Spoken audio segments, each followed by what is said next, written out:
Welcome students, welcome to my YouTube channel biology by professor Amit Kumar.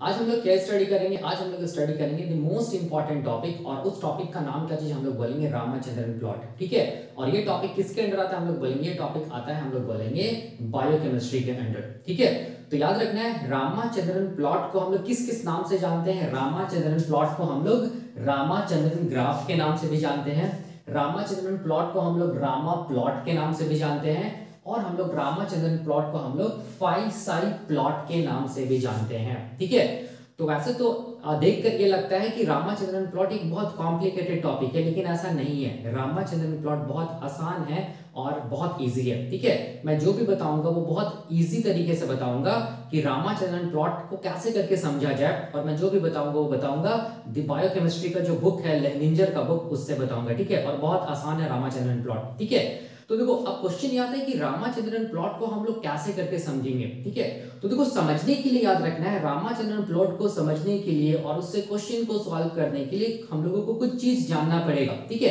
तो हम लोग को क्या क्या चीज पहले जानना पड़ेगा, तब जाके हम लोग को रामाचंद्रन प्लॉट समझ में आए। तो याद रखना है, रामाचंद्रन प्लॉट को समझने से पहले हम लोगों को क्या जानना होगा? सबसे पहला चीज क्या जानना होगा? हम लोग बोलेंगे एमिनो एसिड्स और पेप्टाइड बॉन्ड्स का फॉर्मेशन कैसे होता है, ये हम लोगों को सबसे पहले जानना होगा। उसके बाद ये जो पेप्टाइड बॉन्ड है ना, उस पेप्टाइड बॉन्ड में क्या रोटेशन होता है, उसके बारे में हम लोगों को जानना होगा।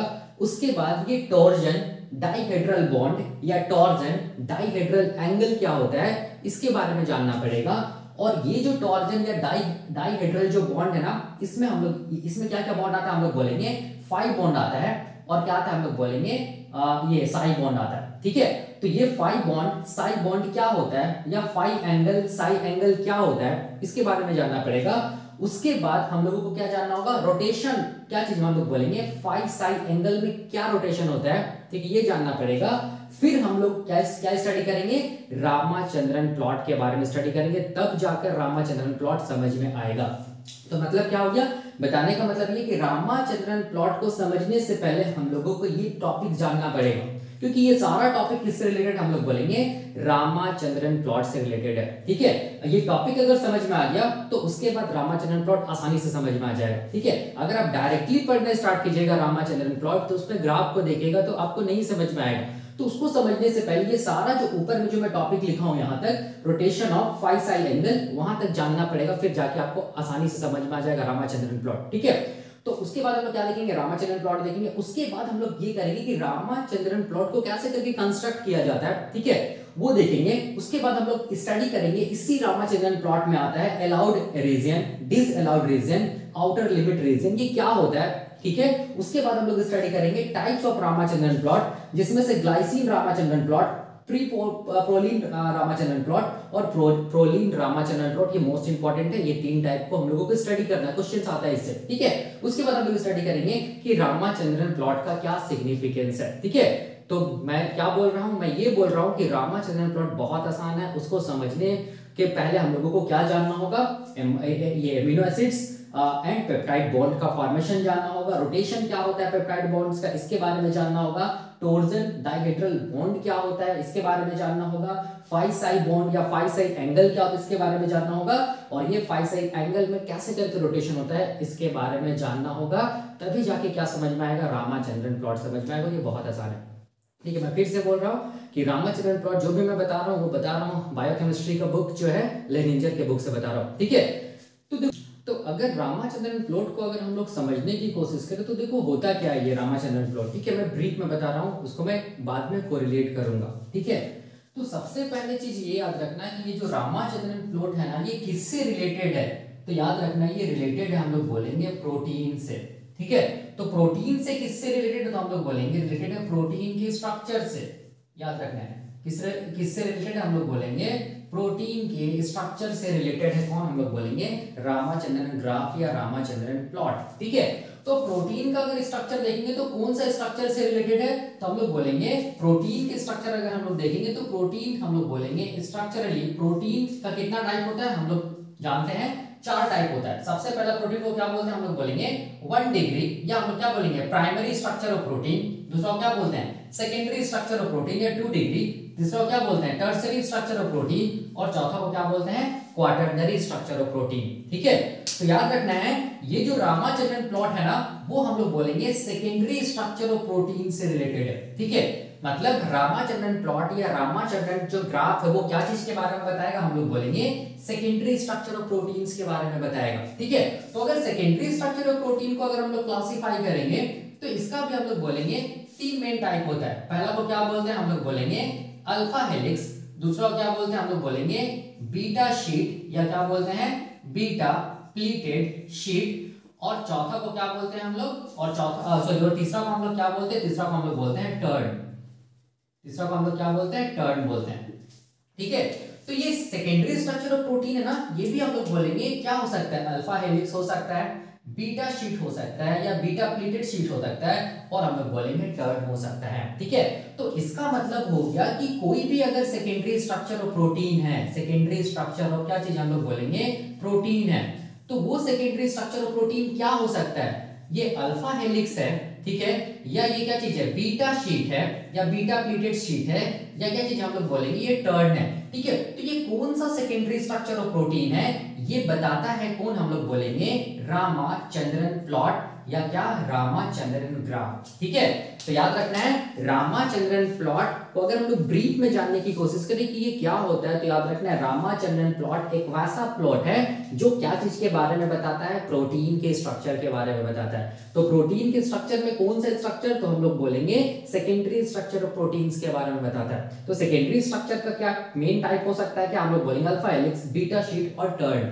ठीक है, तो कोई भी प्रोटीन का जो सेकेंडरी स्ट्रक्चर वो क्या हो सकता है, वो अल्फा हेलिक्स है या बीटा शीट है या टर्न है, इसी के बारे में बताता है कौन, हम लोग बोलेंगे रामाचंद्रन प्लॉट। याद रखना है। ठीक है, तो ये प्रोटीन का जो स्ट्रक्चर है ना इसका मैं सेपरेट लेक्चर बना दूंगा डिटेल में। ठीक है, अभी फिलहाल रामाचंद्रन प्लॉट के बारे में बता रहा हूँ जो कि बहुत आसान है। ठीक है, तो इससे हम लोग को क्या समझ में आता है कि रामाचंद्रन प्लॉट इज रिलेटेड, या हम लोग बोलेंगे ये इज रिलेटेड विद क्या चीज, हम लोग बोलेंगे स्ट्रक्चर ऑफ प्रोटीन। कौन सा, हम लोग बोलेंगे सेकेंडरी स्ट्रक्चर ऑफ प्रोटीन। ये बताता है कि जो प्रोटीन है, जो प्रोटीन का जो सेकेंडरी स्ट्रक्चर है वो क्या है, वो अल्फा हेलिक्स है या बीटा शीट है या हम लोग बोलेंगे टर्न है। ठीक है, इसी के बारे में बताता है कौन, हम लोग बोलेंगे रामाचंद्रन प्लॉट या रामाचंद्रन ग्राफ। ठीक है, तो इसी ये चीज समझ में आता है। दूसरा क्या समझ में आता है, देखो दूसरा हम लोग ये बोलेंगे कि ये जो रामाचंद्रन प्लॉट है ना, ठीक है, ये सेकेंडरी स्ट्रक्चर ऑफ प्रोटीन्स के बारे में तो बताता है कि प्रोटीन अल्फा हेलिक्स है, बीटा शीट है या टर्न है।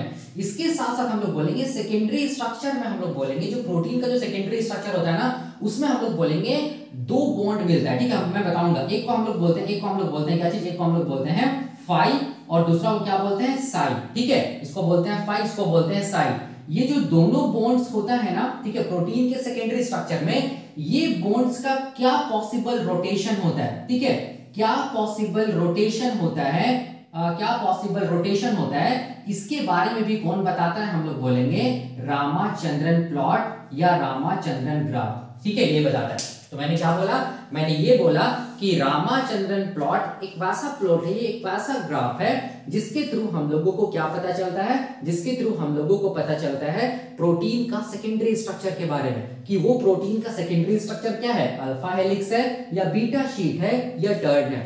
इसके साथ साथ रामाचंद्रन प्लॉट ये बताता है कि प्रोटीन का जो सेकेंडरी स्ट्रक्चर में हम लोग बोलेंगे दो बॉन्ड मिलता है। मैं बताऊंगा, एक को क्या बोलते हैं, एक को बोलते हैं फाई बॉन्ड, दूसरा क्या बोलते हैं साई बॉन्ड। ये फाई और साई बॉन्ड है ना, इसमें क्या पॉसिबल रोटेशन होता है, ठीक है, इसके बारे में भी हम लोग बोलेंगे। कौन बताता है, रामाचंद्रन प्लॉट। यही रीजन है कि रामाचंद्रन प्लॉट को हम लोग क्या बोलते हैं, फाई साई प्लॉट भी बोलते हैं। ठीक है, और ये फाई साई किसमें, ये फाई साई किसमें, ये क्या चीज है, ये फाई साई कुछ नहीं, ये फाई साई हम लोग बोलेंगे सेकेंडरी स्ट्रक्चर प्रोटीन जो होता है ना उसमें हम लोग बोलेंगे मिलने वाला बॉन्ड्स है। ठीक है, मैं बताऊंगा अभी इसीलिए। और वो बॉन्ड्स में कितना पॉसिबल रोटेशन होता है उसके बारे में भी बताता है कौन, रामाचंद्रन प्लॉट। और उस रोटेशन से फायदा ये है, ये रोटेशन का फायदा ये है कि ये प्रोटीन के फोल्डिंग में हेल्प करता है। ठीक है, तो ये चीज समझ में आ गया कि रामाचंद्रन प्लॉट किससे रिलेटेड है। Ramachandran plot is related with क्या चीज, हम लोग बोलेंगे the secondary structure of protein. ठीक है, whether it is alpha helix, beta sheet और टर्न। ठीक है, इसके साथ साथ हम लोग बोलेंगे ये प्लॉट क्या बताता है कि सेकेंडरी स्ट्रक्चर ऑफ प्रोटीन में फाई और साई बॉन्ड्स में क्या पॉसिबल रोटेशन होता है उसको भी बताता है कौन, हम लोग बोलेंगे रामाचंद्रन प्लॉट। ठीक है, तो ये ब्रीफ आइडिया है। तो अब देखो यहाँ पर समझो क्या चीज है। सबसे पहले यहाँ पर देखो बात आ रहा है क्या चीज, हम लोग बोलेंगे 5 साई बॉन्ड। ठीक है, ये 5 साई बॉन्ड क्या है, देखो मैं यहाँ पे लिखा भी हूँ, देखो यहाँ पर क्या है, जिसको हम लोग जिसको देखो यहाँ 5 लिखा हूँ, यहाँ पर साई लिखा हूँ। ठीक है, इसको हम लोग ये जो 5 साई बॉन्ड है ना, इसी को हम लोग क्या बोलते हैं, डाइहेड्रल बॉन्ड बोलते हैं, टॉर्जन बॉन्ड बोलते हैं। ठीक है, तो इसको समझने से पहले हम लोग को क्या जानना होगा, इसको समझने से पहले हम लोगों को प्रोटीन का स्ट्रक्चर जानना होगा कि प्रोटीन में क्या मतलब प्रोटीन तो हम लोग जानते हैं कि एमिनो एसिड्स के मिलने से बनता है, और वो एमिनो एसिड्स के बीच में क्या मिलेगा, हम लोग बोलेंगे पेप्टाइड लिंकेज मिलेगा। इसके साथ साथ क्या मिलेगा, हम लोग बोलेंगे 5 साई बॉन्ड्स मिलेगा। ठीक है, तो वो क्या है अभी मैं यहाँ पर बताने जा रहा हूँ कि सबसे पहले मैं ये क्या बताऊंगा, रामाचंद्रन प्लॉट को डिटेल में समझने के लिए सबसे पहले मैं बताऊंगा कि ये एमिनो एसिड्स क्या होता है, और उसके बीच में हम लोग बोलेंगे कैसे करके पेप्टाइड लिंकेज का फॉर्मेशन होता है। उसके बाद वन बाय वन हम लोग स्टडी करते चले जाएंगे, और अल्टीमेटली हम लोग क्या चीज को देखेंगे,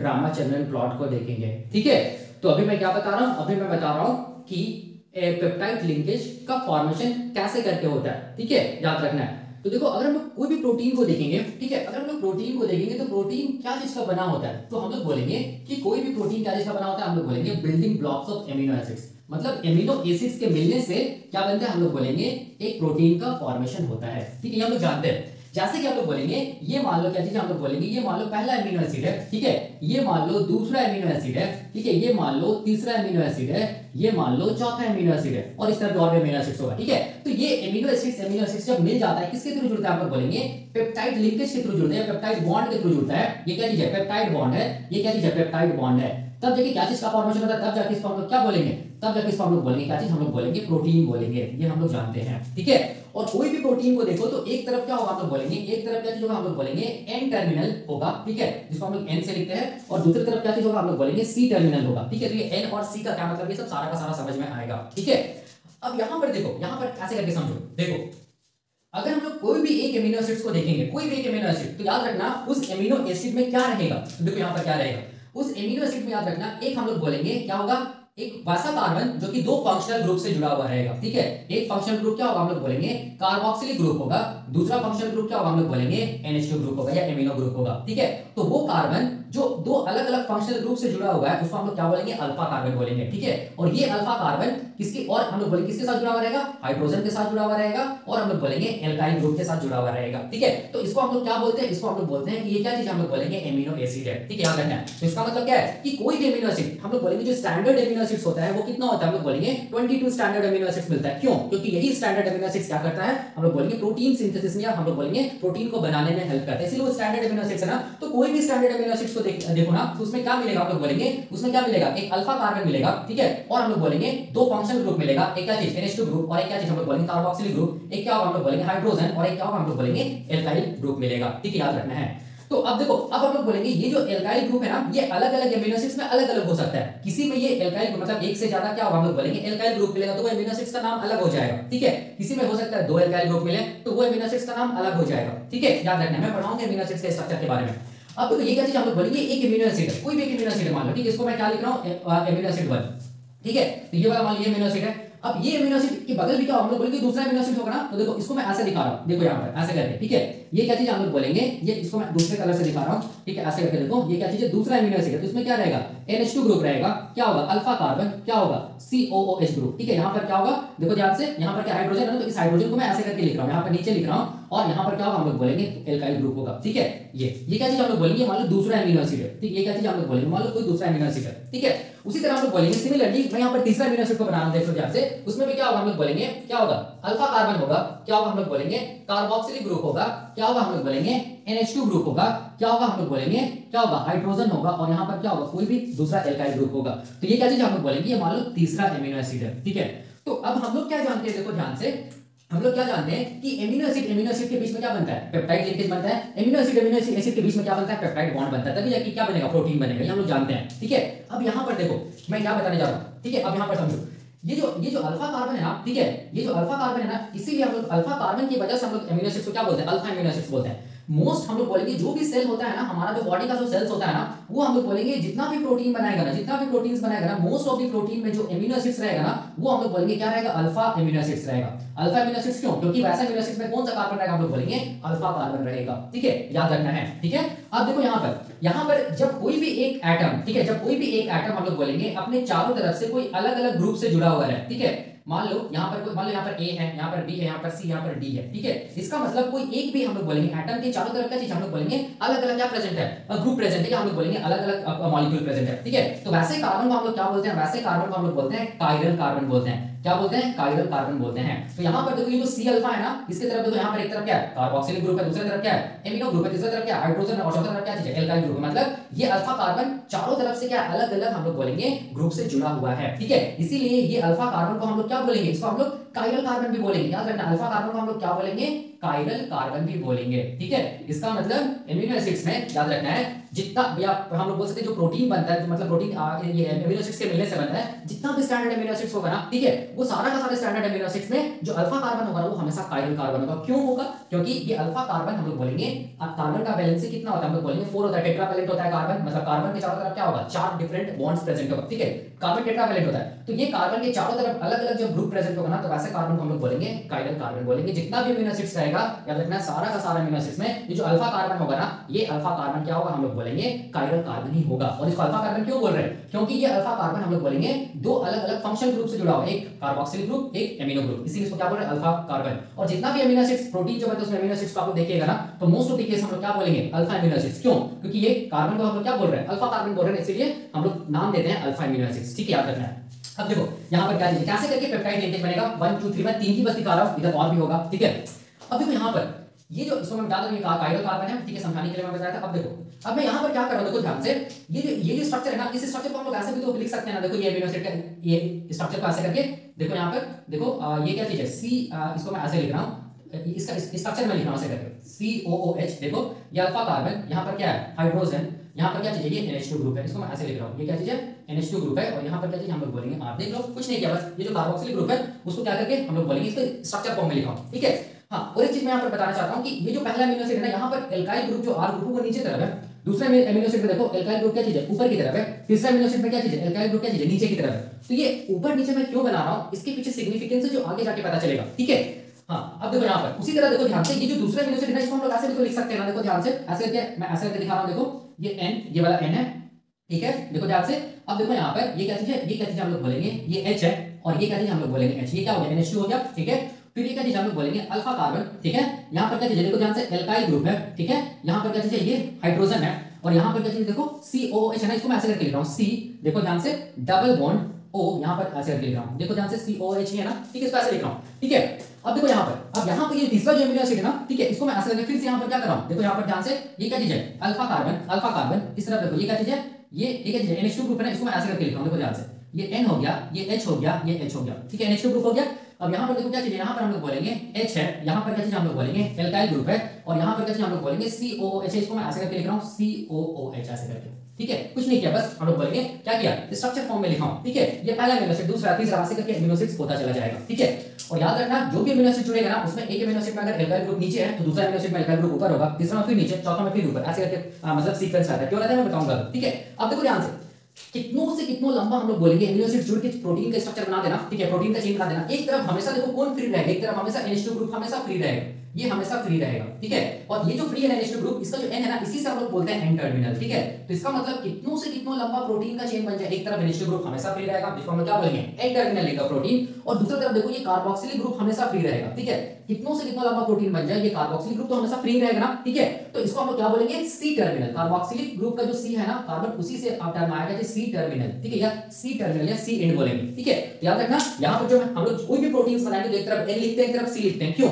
इसीलिए लिखते हैं क्योंकि ये N क्या चीज है, ये N हम लोग बोलेंगे पहला एमिनो एसिड का क्या चीज है, एमिनो ग्रुप को रिप्रेजेंट कर रहा है, और ये C क्या चीज हम लोग बोलेंगे लास्ट वाला एमिनो एसिड का क्या चीज हम लोग बोलेंगे, कार्बोक्सिलिक ग्रुप को रिप्रेजेंट कर रहा है, कार्बोक्सिलिक ग्रुप का कार्बन को रिप्रेजेंट कर रहा है। ठीक है, अब देखो यहाँ पर, तो अब देखो ये वाला क्या चीज है, पहला एमिनो एसिड है, ये दूसरा, ये तीसरा, और भी चौथा, पांचवा ऐसा एमिनो एसिड होगा। ठीक है, तो अब ये एमिनो एसिड दूसरे एमिनो एसिड से किसके थ्रू जुड़ेगा, पेप्टाइड लिंकेज के थ्रू ना। तो याद रखना देखो क्या होता है यहाँ पर, ये जो पहला एमिनो एसिड है ना, इसका जो कार्बोक्सिलिक ग्रुप है ना, और दूसरा एमिनो एसिड का जो NH2 ग्रुप है, एमिनो ग्रुप, उसके बीच में क्या होगा, हम लोग बोलेंगे रिएक्शन होगा। ठीक है, तो यहाँ पर देखो ये पहला एमिनो एसिड का कार्बोक्सिलिक ग्रुप का हम लोग बोलेंगे, ये जो O है ना, ठीक है, ये हम लोग बोलेंगे रिएक्शन करेगा दूसरा एमिनो एसिड का एमिनो ग्रुप का H के साथ, ठीक है। यहाँ पर देखो तो क्या बाहर आएगा, तो हम लोग बोलेंगे क्या है, H2O बाहर आएगा। देख सकते हैं यहाँ पर क्या हुआ, एक वाटर मॉलिक्यूल हम लोग बोलेंगे बाहर आया, ठीक है। उसी तरह देखो यहाँ पर दूसरा एमिनो एसिड का फिर से देखो कार्बोक्सिलिक ग्रुप का जो OH है ना, वो तीसरे एमिनो एसिड का देखो ध्यान से NH2 ग्रुप का जो H है ना, उसके साथ फिर से रिएक्शन करेगा ऐसे करके, ठीक है, ऐसे करके। तो क्या निकलेगा, हम लोग बोलेंगे H2O निकलेगा। यहाँ पर भी क्या निकला, हम लोग बोलेंगे H2O मॉलिक्यूल, मतलब वाटर मॉलिक्यूल निकला, ठीक है।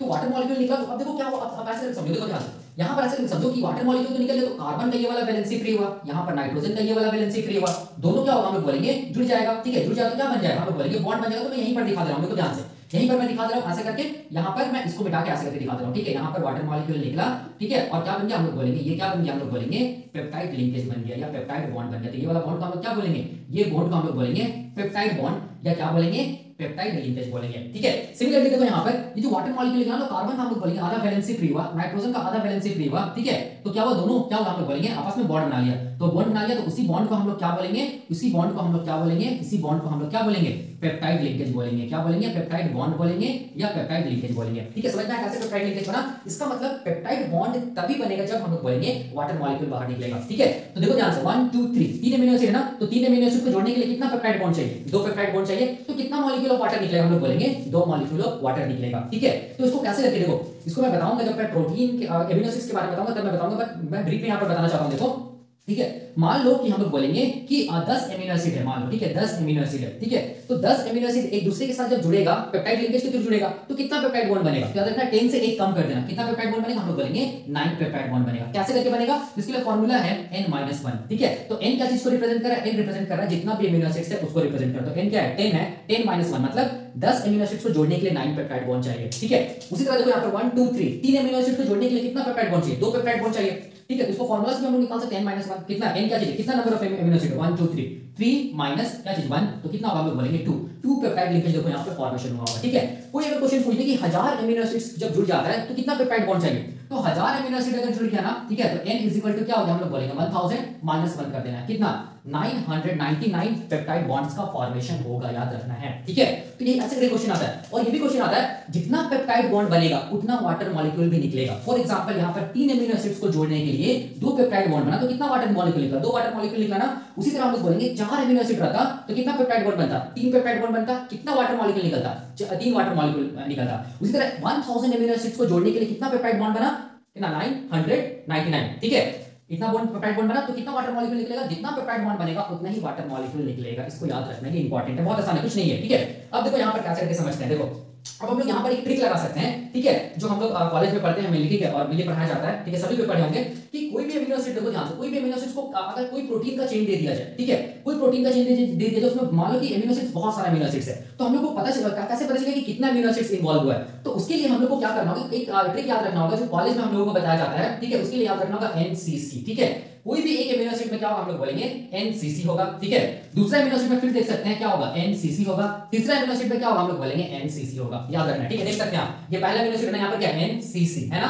दूसरा एमिनो एसिड में देखो फिर से NCC, ठीक है। तीसरा एमिनो एसिड में देखो NCC, ठीक है। तो NCC का मतलब हो गया एक एमिनो एसिड, ठीक है, याद रखना है, ठीक है। तो ऐसे करके हम लोग ये कर सकते हैं, बता सकते हैं कि एक अगर प्रोटीन का अगर चेन दे दिया जाए जिसमें बहुत सारे अमीनो एसिड्स है और पूछा गया कि कितना अमीनो एसिड्स इन्वॉल्व है, तो याद रखना उसमें क्या होगा, NCC मतलब एक अमीनो एसिड, फिर NCC दूसरा अमीनो एसिड, फिर NCC तीसरा अमीनो एसिड। ऐसे करके आप निकाल सकते हैं कि कितना अमीनो एसिड्स प्रेजेंट है एक प्रोटीन के स्ट्रक्चर में या एक प्रोटीन में, ठीक है। अब देखो, अब यहाँ पर हम लोगों को ये भी बताया जाता था कॉलेज में, ठीक है, कि क्या कि यहाँ पर देखो ध्यान से, ये जो पेप्टाइड बॉन्ड है ना, पेप्टाइड बॉन्ड, इसको याद करने का क्या तरीका है, देखो ध्यान से CONH, ठीक है। तो याद करने का क्या तरीका, हम लोग बोलेंगे CONH, यही है, देखो ध्यान से, यही है ना CONH, सिंपल। तो जहां पर CONH आएगा वहां पर एक पेप्टाइड बॉन्ड होगा। फिर यहां पर देखो, यहां पर क्या होगा CONH, यहां पर CONH, इसका मतलब ये क्या हो गया, दूसरा पेप्टाइड बॉन्ड ना, ठीक है। तो प्रोटीन को अमीनो एसिड्स को याद रखने का तरीका NCC है, ठीक है। एक अमीनो एसिड में NCC रहेगा, NCC मतलब N क्या चीज, हम लोग बोलेंगे अमीनो ग्रुप, C मतलब क्या चीज, कायरल कार्बन या अल्फा कार्बन, और C मतलब क्या चीज, कार्बोक्सिलिक ग्रुप, ठीक है। देख सकते हैं आप। और पेप्टाइड लिंकेज को याद करने का तरीका क्या है, CONH, ठीक है। यहां पर देख सकते हैं CONH, ठीक है। इसी के बीच में क्या बना है, पेप्टाइड बॉन्ड बना है। तो ऐसे करके आप याद कर सकते हैं, ठीक है। तो ये हो गया, हम लोग बोलेंगे कैसे करके पेप्टाइड बॉन्ड का फॉर्मेशन हुआ एमिनो एसिड्स के बीच में, ठीक है। तभी तो जाके क्या बनेगा, हम लोग बोलेंगे प्रोटीन का क्या बनेगा, हम लोग बोलेंगे स्ट्रक्चर बनेगा, प्रोटीन या पॉलीपेप्टाइड चेन बनेगा, ठीक है। अब देखो, अब यहां पर मैं क्या बताना चाहता हूं, तो यहां पर ये चीज मैं बता दिया कि एमिनो एसिड्स, ठीक है, और पेप्टाइड बॉन्ड का फॉर्मेशन कैसे हुआ। अब मैं ये बता रहा हूं थोड़ा सा, अब मैं डिटेल में बता रहा हूं कि ये पेप्टाइड बॉन्ड के बारे में मैं डिटेल में बता रहा हूं, ठीक है, कि ये पेप्टाइड बॉन्ड को हम लोग क्या बोलते हैं, इसमें कैसा रोटेशन होता है, रोटेशन होता है नहीं होता है, ठीक है, ये सब सारा का सारा मैं डिटेल में भी बता रहा हूं क्योंकि ये इंपॉर्टेंट है एग्जामिनेशन पॉइंट ऑफ व्यू से। तो देखो अब मैं बताने जा रहा हूं पेप्टाइड बॉन्ड्स के बारे में डिटेल में, ठीक है। तो देखो यहाँ पर उसको समझाने के लिए मैं क्या कर रहा हूँ, बस ये वाला पोर्शन को मैं मैग्नीफाई करके बना रहा हूँ, ये वाला कोई भी दो अमीनो एसिड्स के बीच में जो पेप्टाइड बॉन्ड है उसको मैं मैग्नीफाई करके दिखा रहा हूँ, ठीक है। तो ये मान लीजिए पहला अमीनो एसिड है, मान लो, ठीक है, ये वाला, ये मान लो पहला अमीनो एसिड, इसको मैं ऐसे दिखा रहा हूँ, ठीक है, देखना यहाँ पर ऐसे करके मैं दिखा रहा हूँ, ये क्या चीज है, NH2 है, ठीक है, ये क्या चीज हम लोग बोलेंगे, ये अल्फा कार्बन है, इसी को मान लो बना लो, ये क्या चीज हम लोग बोलेंगे, ये वाला है, ऐसे करके, ठीक है। यहाँ पर क्या है देखो ध्यान से, यहाँ पर क्या चीज हम लोग बोलेंगे, H है, और यहाँ ये क्या चीज हम लोग बोलेंगे, ये अल्काइल ग्रुप है, ठीक है। अब यहाँ पर ये देखो, ये क्या चीज हम लोग बोलेंगे, पेप्टाइड लिंकेज, इसको मैं ऐसे दिखा रहा हूँ, थोड़ा सा मैग्नीफाई करके दिखा रहा हूँ ये लिंकेज को, ठीक है, ये क्या चीज है, पेप्टाइड लिंकेज है, ठीक है, याद रखना ये पेप्टाइड लिंकेज है, ठीक है। और यहाँ पर ये दूसरा अमीनो एसिड है, देख लो यहाँ पर ये वाला, ठीक है, ये क्या चीज हम लोग बोलेंगे, इसी को मैं बना रहा हूँ, देख सकते हैं ये वाला को मैं बना रहा हूँ, ठीक है, ये क्या चीज है, अल्फा कार्बन, ये क्या चीज हम लोग बोलेंगे, कार्बोक्सिलिक ग्रुप, इसको मैं ऐसे दिखा दे रहा हूँ, COOH, ठीक है। और यहाँ पर क्या चीज हम लोग बोलेंगे, एल्काइल ग्रुप है, यहाँ पर क्या चीज हम लोग बोलेंगे, हाइड्रोजन है, ठीक है। दो ही अमीनो एसिड्स को मैं लिया हूँ यहाँ पर, और ये सब देखो, ये क्या चीज हम लोग बोलेंगे, सब पेप्टाइड लिंकेज है ना, ये वाला, ठीक है, ये वाला देख सकते हैं, यहाँ से लेके यहाँ तक क्या है, ये सब क्या है, पेप्टाइड लिंकेज है। यहाँ पर भी देख सकते हैं, यहाँ से लेके ये क्या चीज है, पेप्टाइड लिंकेज है। सिमिलरली देखो ध्यान से, यहाँ से लेके यहाँ पर, यहाँ से लेके यहाँ पर देखो, ये वाला जो है, ये क्या चीज है, पेप्टाइड लिंकेज है, ये वाला, ठीक है, ये क्या चीज हम लोग बोलेंगे, पेप्टाइड लिंकेज, ये वाला, ठीक है, CONH, ठीक है, मैं बताया वहां पर। अब देखो, अब सबसे पहला चीज यहाँ पर जो मैं बताने जा रहा हूं, ठीक है, सबसे पहला चीज याद रखना है, जो पेप्टाइड बॉन्ड होता है ना, ठीक है, जो पेप्टाइड बॉन्ड होता है, ठीक है, ये पेप्टाइड बॉन्ड को किस नाम से जाना जाता है, तो हम लोग बोलेंगे ये पेप्टाइड बॉन्ड को ओमेगा बॉन्ड के नाम से जाना जाता है, ठीक है। किस बॉन्ड के नाम से जाना जाता है, ओमेगा बॉन्ड के नाम से जाना जाता है। इसको हम लोग ऐसे, ओमेगा को हम लोग ऐसे करके लिखते हैं, ओमेगा बॉन्ड या ओमेगा लिंकेज बोलते हैं, फास्टिंग, ठीक है। तो ये जो पेप्टाइड बॉन्ड है ना, ये पेप्टाइड बॉन्ड एक्चुअल में इसको हम लोग क्या बोलेंगे, इसको हम लोग बोलेंगे ओमेगा बॉन्ड, ठीक है, ऐसे करके, या ओमेगा लिंकेज बोलेंगे, ठीक है। दूसरा हम लोग बोलेंगे ये जो पेप्टाइड बॉन्ड होता है ना, ये कैसा होता है, हम लोग बोलेंगे ये पार्शियल डबल बॉन्ड होता है। ये क्या होता है, हम लोग बोलेंगे पार्शियल डबल बॉन्ड होता है, ठीक है। क्या होता है, हम लोग बोलेंगे ये पार्शियल डबल बॉन्ड है। तो यहाँ पर देखो ध्यान से, पेप्टाइड बॉन्ड तो सिंगल ही दिख रहा है ना, लेकिन ये एक्चुअल में सिंगल नहीं रहता, ये क्या क्या होता है, हम लोग बोलेंगे पार्शियल डबल बॉन्ड होता है, ठीक है।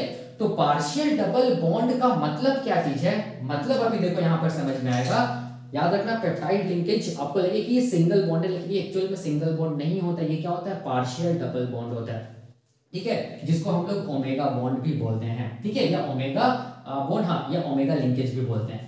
अब देखो यहाँ पर इसको पार्शियल डबल बॉन्ड क्यों हम लोग बोल रहे हैं, पेप्टाइड लिंकेज को देखो क्यों बोल रहे हैं। यहाँ पर देखो, ये देखो, ये पहला अमीनो एसिड्स का यहाँ पर ये वाला देखो, ये कार्बन है ना, जिसके साथ क्या जुड़ा हुआ, ऑक्सीजन जुड़ा हुआ है ना, ठीक है।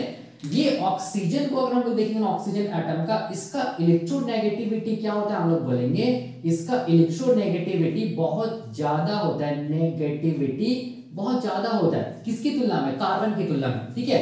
इलेक्ट्रोनेगेटिविटी ऑक्सीजन का बहुत ज्यादा होता है, इसको याद रखना। अगर आप केमिस्ट्री पढ़िएगा तो केमिस्ट्री में देखो एक सीक्वेंस होता है, पहला हम लोग बोलेंगे फ्लोरीन, दूसरा क्या चीज हम लोग बोलेंगे, दूसरा हम लोग बोलेंगे ऑक्सीजन, फिर क्या चीज हम लोग बोलेंगे नाइट्रोजन, फिर क्या चीज हम लोग बोलेंगे कार्बन। ये सीक्वेंस है इलेक्ट्रोनेगेटिविटी का। फ्लोरीन का क्या होता है, हम लोग बोलेंगे फ्लोरीन का इलेक्ट्रोनेगेटिविटी 3.4, या हम लोग लगभग क्या लिखते हैं 4.0। ऑक्सीजन का इलेक्ट्रोनेगेटिविटी कितना होता है 3.5, नाइट्रोजन का कितना होता है 3.0, कार्बन का कितना होता है 2.5, ठीक है। तो ऑक्सीजन के याद रखते हैं इलेक्ट्रोनेगेटिविटी ज्यादा होता है।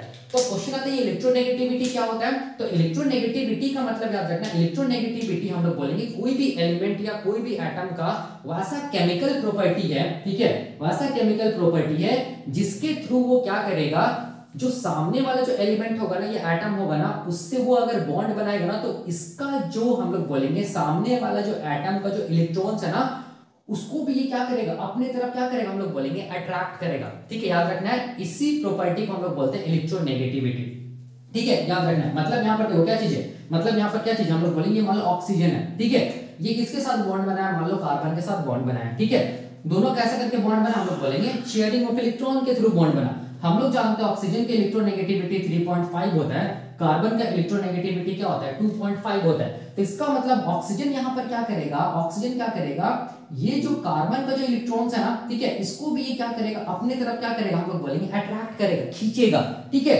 इसीलिए इस प्रॉपर्टी को हम लोग क्या बोलते हैं, इलेक्ट्रोनेगेटिविटी। मतलब इलेक्ट्रोनेगेटिविटी का मतलब क्या हो गया, सामने वाला जो एटम है, ठीक है, उसमें जो इलेक्ट्रॉन्स है और वो जो इलेक्ट्रॉन्स में जो नेगेटिव चार्ज है उसको क्या करना, अट्रैक्ट करना, अपनी तरफ खींचना, इज कॉल्ड इलेक्ट्रोनेगेटिविटी। ठीक है, ये एलिमेंट का या हम लोग बोलेंगे एटम का केमिकल प्रॉपर्टी होता है। ठीक है, तो यहां पर हम लोग जानते हैं कि ऑक्सीजन का इलेक्ट्रोनेगेटिविटी कितना होता है, ऑक्सीजन की इलेक्ट्रोनेगेटिविटी 3.5 होता है। ठीक है, और कार्बन की इलेक्ट्रोनेगेटिविटी कितना होता है, हम लोग बोलेंगे 2.5 होता है। तो किसका इलेक्ट्रोनेगेटिविटी ज्यादा है, ऑक्सीजन की इलेक्ट्रोनेगेटिविटी ज्यादा है। तो ऑक्सीजन क्या करेगा, कार्बन जो इलेक्ट्रॉन शेयर किया है ना, देखो ध्यान से, बॉन्ड बनाने में, ठीक है, वो इलेक्ट्रॉन्स को अपने तरफ क्या करेगा, हम लोग बोलेंगे अट्रैक्ट करेगा। ठीक है, और अट्रैक्ट करेगा तो इलेक्ट्रॉन इसके तरफ जाएगा तो क्या होगा, हम लोग बोलेंगे ऑक्सीजन में क्या होगा, हम लोग बोलेंगे पार्शियल नेगेटिव चार्ज डेवलप हो जाएगा। ठीक है, और इससे इलेक्ट्रॉन्स जा रहा है ना, इसमें क्या डेवलप हो जाएगा, कार्बन में हम लोग बोलेंगे पार्शियल पॉजिटिव चार्ज डेवलप हो जाएगा। ठीक है, अब देखो मैं ये बता रहा हूं कि पार्शियल डबल बॉन्ड आप क्यों बोलते हैं, किसको, पेप्टाइड बॉन्ड को, मैं वो बता रहा हूं। ठीक है, तो ये चीज समझ में आया। अब देखो यहां पर क्या हो रहा है,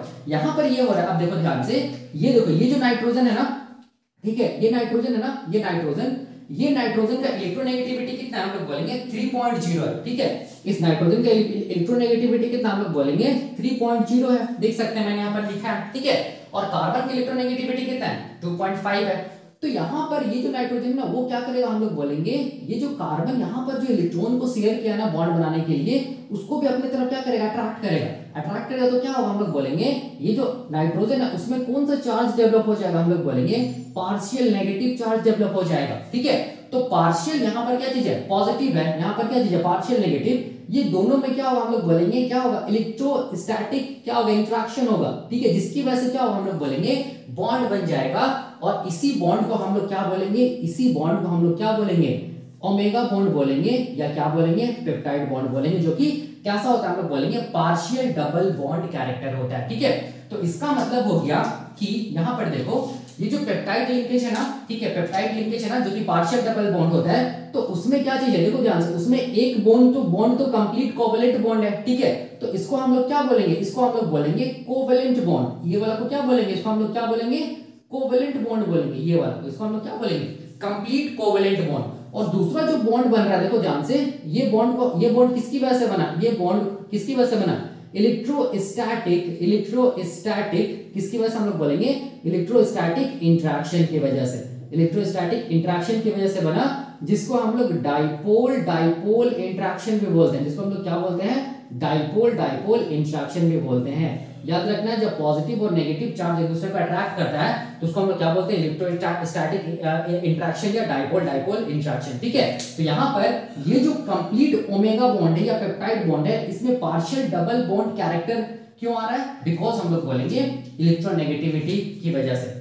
याद रखना, ऑक्सीजन की इलेक्ट्रोनेगेटिविटी ज्यादा है, ये क्या करेगा, कार्बन जो इलेक्ट्रॉन शेयर किया है, ठीक है, बॉन्ड को बनाने में, उस इलेक्ट्रॉन्स को अपने तरफ अट्रैक्ट करेगा, जिसकी वजह से ऑक्सीजन के पास क्या होगा, पार्शियल नेगेटिव चार्ज डेवलप हो जाएगा, कार्बन के पास पार्शियल पॉजिटिव चार्ज डेवलप हो जाएगा। सिमिलरली नाइट्रोजन की इलेक्ट्रोनेगेटिविटी ज्यादा होता है कार्बन से, तो नाइट्रोजन क्या करेगा, इलेक्ट्रॉन्स जो कार्बन यहाँ पर बॉन्ड बनाने में, कार्बन और नाइट्रोजन के बीच में जो बॉन्ड बना है, कोवेलेंट बॉन्ड, जो शेयरिंग ऑफ इलेक्ट्रॉन से बना है, उसको ये क्या करेगा, अपनी तरफ अट्रैक्ट करेगा, इसकी वजह से इसमें क्या होगा, पार्शियल पॉजिटिव चार्ज और डेवलप हो जाएगा, और हम लोग बोलेंगे नाइट्रोजन में पार्शियल नेगेटिव चार्ज डेवलप हो जाएगा। ठीक है, जिसकी वजह से हम लोग बोलेंगे पार्शियल पॉजिटिव चार्ज और पार्शियल नेगेटिव चार्ज के बीच में क्या होगा, इंटरेक्शन होगा, जिसको हम लोग इलेक्ट्रोस्टैटिक इंटरेक्शन बोलेंगे, डाइपोल इंटरेक्शन बोलेंगे। ठीक है, तो इसका मतलब हो गया, हम लोग ये समझते हैं कि पेप्टाइड बॉन्ड कैसा बॉन्ड होता है, हम लोग बोलेंगे पार्शियल डबल बॉन्ड होता है। ठीक है, जिसमें से देखो ध्यान से, जिसमें से हम लोग बोलेंगे ये वाला एक बॉन्ड क्या चीज है, ये वाला क्या चीज, जिसमें से एक क्या चीज होता है, हम लोग बोलेंगे कोवेलेंट बॉन्ड होता है, एक कंप्लीट कोवेलेंट बॉन्ड होता है। ठीक है, जो किससे बनता है, हम लोग बोलेंगे जो बनता है शेयरिंग ऑफ इलेक्ट्रॉन से। ठीक है, जो बनता है शेयरिंग ऑफ इलेक्ट्रॉन से बनता है। ठीक है, और दूसरा बॉन्ड क्या चीज है, देखो ध्यान से, दूसरा बॉन्ड क्या चीज है, हम लोग बोलेंगे क्या चीज है, दूसरा बॉन्ड पार्शियल दूसरा बॉन्ड क्या चीज है, पार्शियल डबल बॉन्ड है ना, देख सकते हैं, पार्शियल डबल बॉन्ड। ये किससे बना, ये वाला, ये पार्शियल डबल बॉन्ड, ये किससे बना, हम लोग बोलेंगे ये बना इलेक्ट्रोस्टैटिक इंटरेक्शन या हम लोग बोलेंगे डाइपोल डाइपोल इंटरेक्शन के थ्रू बना। ठीक है, तो इसका मतलब हो गया, याद रखना है पेप्टाइड बॉन्ड कैसा बॉन्ड होता है, हम लोग बोलेंगे पार्शियल डबल बॉन्ड होता है। ठीक है, या पेप्टाइड बॉन्ड का कैरेक्टर क्या होता है, पार्शियल डबल बॉन्ड कैरेक्टर होता है, जिसमें से एक कोवलेंट बॉन्ड होता है और दूसरा क्या चीज होता है, हम लोग बोलेंगे डबल पार्शियल डबल बॉन्ड होता है, जो कि इलेक्ट्रोस्टैटिक इंटरेक्शन या हम लोग बोलेंगे डाइपोल डाइपोल इंटरेक्शन के मिलने से बनता है। ठीक है, तो यहां तक तो ये चीज समझ में आ गया। अब देखो यहां पर क्या मैं बताने जा रहा हूं, यहां पर मैं ये बताने जा रहा हूं कि हमेशा याद रखना कि ये जो ओमेगा बॉन्ड है ना या पेप्टाइड बॉन्ड है ना, ये हम लोग बोलेंगे रामाचंद्रन प्लॉट में कभी भी इन्वॉल्व नहीं रहेगा, याद रखना है। ठीक है, रामाचंद्रन प्लॉट में पेप्टाइड बॉन्ड या ओमेगा बॉन्ड कभी भी इन्वॉल्व नहीं रहेगा। ठीक है, याद रखना है। मैंने क्या बोला, मैंने ये बोला कि ये जो पेप्टाइड लिंकेज होता है, ठीक है, या हम लोग बोल सकते हैं ओमेगा बॉन्ड का लिंकेज होता है, ठीक है, ये लिंकेज कभी भी रामाचंद्रन प्लॉट या रामाचंद्रन ग्राफ में इन्वॉल्व नहीं रहेगा, याद रखना है। ठीक है, मतलब रामाचंद्रन प्लॉट या रामाचंद्रन ग्राफ को इस ओमेगा बॉन्ड या पेप्टाइड बॉन्ड से कोई मतलब नहीं है। ठीक है, ये रामाचंद्रन प्लॉट को किससे मतलब है, रामाचंद्रन प्लॉट को हम लोग बोलेंगे फाई और साई बॉन्ड से मतलब है। ठीक है, तो याद रखना है, क्वेश्चन आता है एग्जाम में कि ये जो ओमेगा बॉन्ड है या पेप्टाइड बॉन्ड है, ये रामाचंद्रन प्लॉट से रिलेटेड नहीं होता है। ये स्टेटमेंट ट्रू है या फॉल्स, याद रखना है, बिल्कुल ट्रू है ये स्टेटमेंट। ठीक है, तो अब क्वेश्चन आता है कि ये जो ओमेगा बॉन्ड होता है ना, ये ओमेगा बॉन्ड क्यों मतलब क्या बोलते हैं, इस ओमेगा बॉन्ड को क्यों कंसीडर नहीं किया जाता है रामाचंद्रन प्लॉट में। ठीक है, क्यों कंसीडर नहीं किया जाता है, किसको हम लोग बोलेंगे, ये पेप्टाइड बॉन्ड या ओमेगा बॉन्ड को रामाचंद्रन प्लॉट में क्यों इसीलिए कंसीडर नहीं किया जाता है, बिकॉज ऑफ हम लोग बोलेंगे क्या चाहिए, बिकॉज ऑफ हम लोग बोलेंगे पार्शियल डबल बॉन्ड कैरेक्टर। ठीक है, पार्शियल डबल बॉन्ड कैरेक्टर की वजह से हम लोग बोलेंगे ये ओमेगा बॉन्ड को रामाचंद्रन प्लॉट में कंसीडर नहीं किया जाता। अब पार्शियल डबल बॉन्ड कैरेक्टर को तो क्यों कंसीडर नहीं किया जा रहा है, इसीलिए कंसीडर नहीं किया जा रहा है क्योंकि डबल बॉन्ड होने की वजह से ना हम लोग बोलेंगे जो रोटेशन होता है ना, ठीक है, ये जो पेप्टाइड लिंकेज का जो रोटेशन होगा वो हम लोग बोलेंगे पॉसिबल नहीं होगा। ठीक है, तो इसीलिए हम लोग बोलेंगे जो पार्शियल डबल बॉन्ड है ना, इसकी वजह से हम लोग बोलेंगे जो रोटेशन होता है ना वो पॉसिबल नहीं होता है। ठीक है, तो हम लोग क्या बोलेंगे, ओमेगा बॉन्ड का जो रोटेशन है वो पॉसिबल नहीं होता, रोटेशन इज नॉट पॉसिबल। ठीक है, रोटेशन इज नॉट हम लोग बोलेंगे पॉसिबल। ठीक है, इसीलिए याद रखना है कि ओमेगा बॉन्ड को या हम लोग बोलेंगे पेप्टाइड बॉन्ड को रामाचंद्रन प्लॉट में कंसीडर नहीं किया जाता है। ठीक है, क्यों नहीं किया जाता है मैं फिर से बता रहा हूं, क्योंकि ये जो ओमेगा बॉन्ड है वो क्या होता है, पार्शियल डबल बॉन्ड कैरेक्टर है। ठीक है, ये डबल बॉन्ड होता है और डबल बॉन्ड में याद रखना रोटेशन पॉसिबल नहीं होता। वैसे भी सोचो ना कि ठीक है, ऐसे सोचो कि मान लो कि एक यहाँ पर क्या चीज हम लोग बोलेंगे टेनिस का बॉल है, मान लो, ठीक है, ये क्या चीज हम लोग बोलेंगे टेनिस बॉल है, ये मान लो दूसरा टेनिस बॉल है। ठीक है, दोनों के बीच में देखो यहाँ पर मान लो कि दो क्या चीज हम लोग बोलेंगे, यहाँ पर दो ये कांटी को ऐसे करके हम लोग लगा के क्या कर दिया, फिक्स कर दिए दोनों बॉल को। अब ये दोनों को रोटेट करने का कोशिश कीजिए, क्या ये रोटेट होगा, हम लोग बोलेंगे यहाँ पर रोटेशन पॉसिबल ही नहीं होगा। ठीक है, सिमिलरली यहाँ पर होता है, देखो ध्यान से, ये जो अमीनो एसिड्स है ना, ठीक है, ये दूसरा अमीनो एसिड्स है ना, इसके बीच में देखो ध्यान से, ये पार्शियल डबल बॉन्ड कैरेक्टर की वजह से रोटेशन पॉसिबल ही नहीं होता है ओमेगा बॉन्ड का। तो रोटेशन पॉसिबल नहीं होगा, तो रोटेशन पॉसिबल नहीं होगा तो हम लोग बोलेंगे इस बॉन्ड को रामाचंद्रन प्लॉट में या ग्राफ में कंसीडर नहीं किया जाएगा। ठीक है, तो याद रखना है। ठीक है, तो मैंने क्या बताया, मैंने ये बताया कि पार्शियल डबल बॉन्ड कैरेक्टर किसका होता है, पेप्टाइड बॉन्ड का होता है, क्यों होता है मैंने बता दिया। ठीक है, और ये पार्शियल डबल बॉन्ड को रामाचंद्रन प्लॉट में कंसीडर नहीं किया जाता है, क्यों, क्योंकि पार्शियल डबल बॉन्ड में बॉन्ड या हम लोग बोलेंगे पेप्टाइड लिंकेज में रोटेशन पॉसिबल नहीं होता है। ठीक है, और रोटेशन किसमें पॉसिबल होगा, रोटेशन पॉसिबल होगा अभी मैं बताऊंगा क्या चीज, फाई और ये जो फाई और साई बॉन्ड है ना उसमें रोटेशन पॉसिबल है। ठीक है, जिसकी वजह से प्रोटीन्स का क्या होता है, हम लोग बोलेंगे फॉल्टिंग पॉसिबल होता है प्रोटीन्स के स्ट्रक्चर में, इसीलिए हम लोग बोलेंगे फाई एंड साई प्लॉट भी बोलते हैं किसको, रामाचंद्रन प्लॉट को। ठीक है, तो यहां तक समझ में आ गया मैं क्या बताया। अब देखो, अब हम लोग आगे चलते हैं। ठीक है, जो भी मैंने बताया वही मैंने यहाँ पर लिखा है। ठीक है, मैंने यहाँ पर क्या बताया कि जो ओमेगा बॉन्ड होता है या पेप्टाइड बॉन्ड होता है उसको नहीं कंसीडर किया जाता है रामाचंद्रन प्लॉट में, क्यों, because no any rotation possible in this peptide या ओमेगा बॉन्ड। ठीक है, क्योंकि हम लोग बोलेंगे ये जो पेप्टाइड बॉन्ड है या ओमेगा बॉन्ड है इसमें कोई भी रोटेशन पॉसिबल नहीं है, इसीलिए इसको रामाचंद्रन प्लॉट में कंसीडर नहीं किया था, किसको, पेप्टाइड लिंकेज को या ओमेगा बॉन्ड को।